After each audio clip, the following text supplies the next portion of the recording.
my life I've been fascinated with Africa.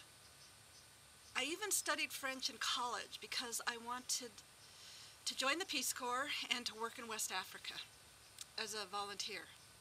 But I got married and I had children and I pursued a career, and so I had to put that dream on hold.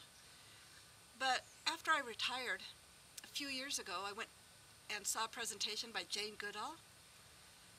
And I know this sounds corny, but during her presentation, it was like a bolt of lightning struck me.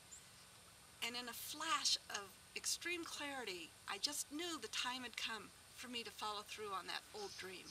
So, because I'd been a CPA, I was most interested in working and learning about microfinance. I did business consulting for a microfinance institution in rural Western Kenya. The majority of the clients of that microfinance institution were women who had been either infected or affected by HIV.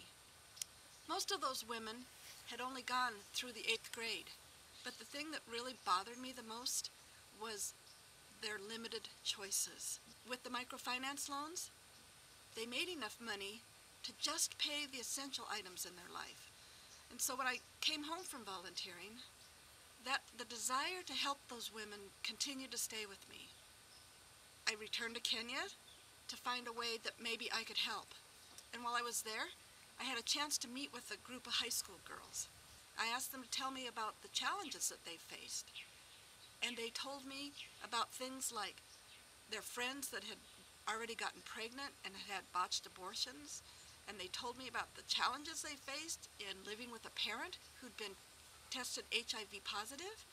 And they told me about the fact that their families couldn't even afford enough, didn't even have enough money to afford personal items for them like soap or sanitary napkins. I couldn't even imagine myself facing the challenges they faced at their age. So when I came home from Kenya, I got a group of friends together. Maybe we could find out how we could help just one person.